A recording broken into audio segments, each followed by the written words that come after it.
sesuai dengan kemampuannya. Sesuai ilmu itu lantas teringkas ke dalam 4 bagian. Pertama, syariat lahiriah seperti perintah dan larangan serta hukum-hukum lainnya. Kedua, syariat batiniah yang disebut ilmu tarekat.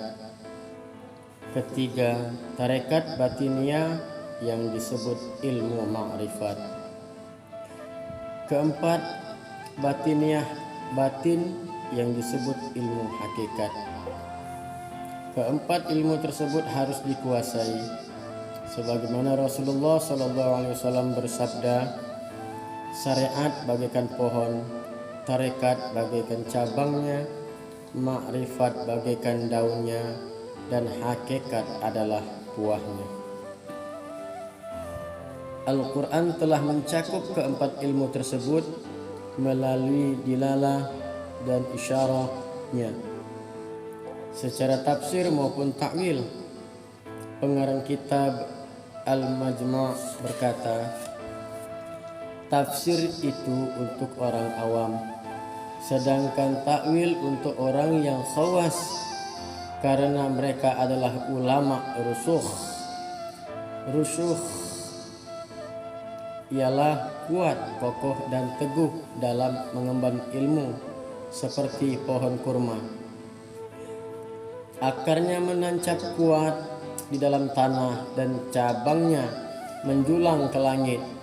Sifat rusukh ini adalah hasil dari melazimkan zikir kalimat thayyibah yang ditanam dalam lubuk kalbu setelah suci dari noda. Allah Subhanahu wa ta'ala sendiri telah menghubungkan dengan wawu ataf kata ar-rasikhun pada lafal illallah dalam surah Ali Imran ayat 7. Ini menurut salah satu pendapat pengarang kitab At-Tafsir Al-Kabir berkata, bila pintu rusukh ini dibuka, maka terbukalah segala pintu makna batin.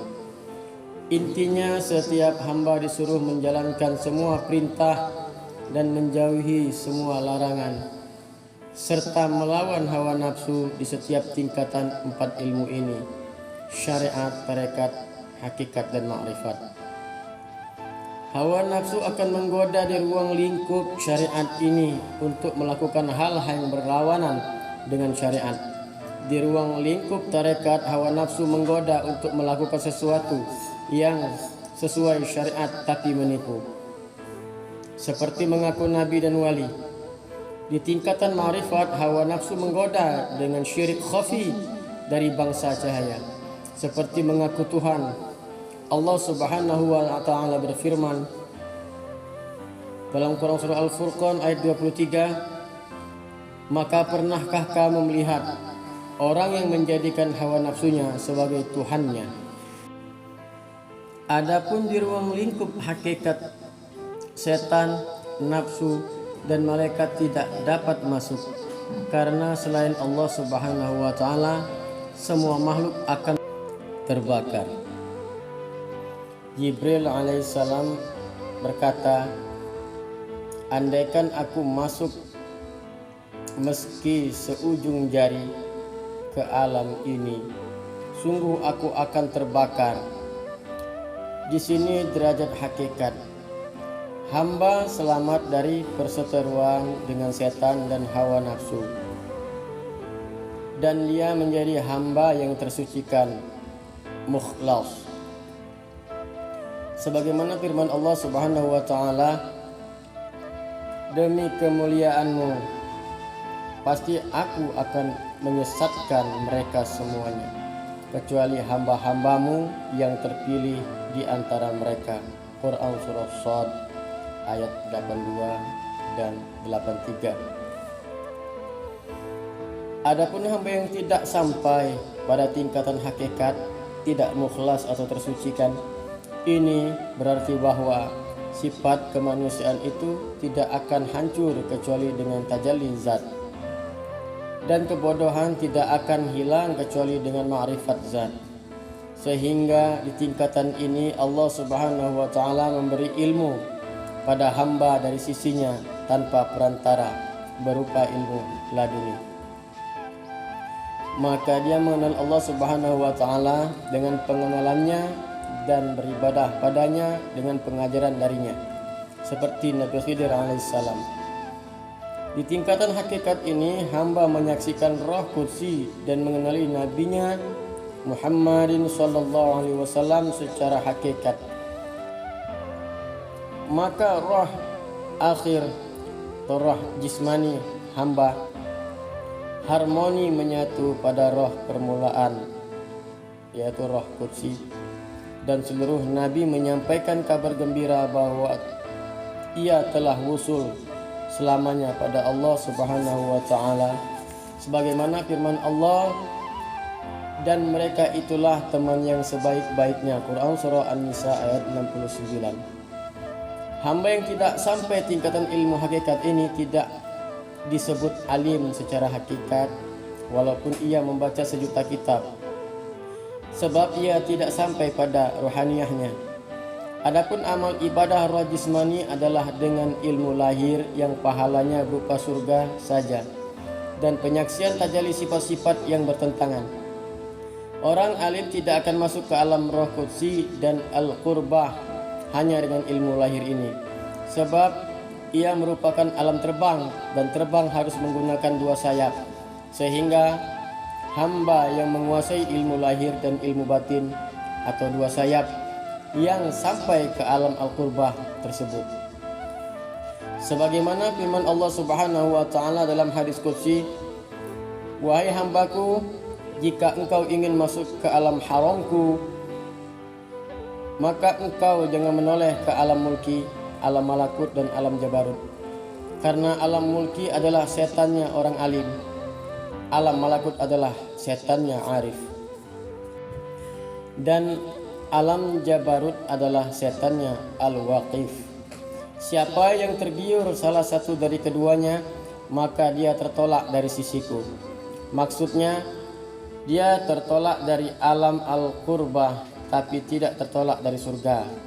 Sejatinya mereka mencari alam qurbah, tapi mereka justru tidak sampai padanya, lantaran tergiur yang bukan semestinya, dan lantaran mereka hanya memiliki satu sayap saja, yaitu ilmu lahir.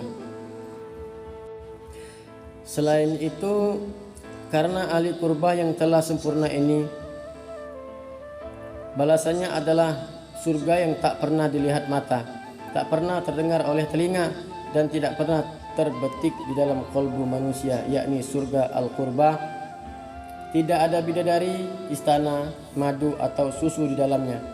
Maka hendaknya manusia mengetahui kualitas dirinya, jangan mengaku-ngaku makom yang tidak layak baginya.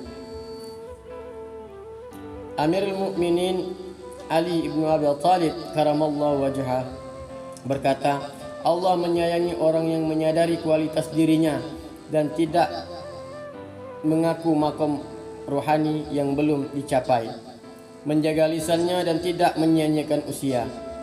Sudah seharusnya bagi orang yang alim untuk dapat menggapai hakikat manusia yang dinamakan tiflul ma'ani, untuk kemudian merawatnya dengan melazimkan zikir asma tauhid, lalu keluar dari alam jasmani menuju alam rohani, yaitu alam sirri atau alam rahasia yang di dalamnya tidak ada selain Allah Subhanahu wa taala.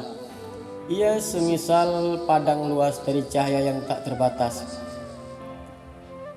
Tiflul ma'ani ini yang akan terbang ke alam al-qurbah sehingga dapat melihat berbagai keajaiban dan memahami hal-hal yang gaib, hal-hal yang gharib tentang Allah yang tidak mungkin untuk menjelaskannya.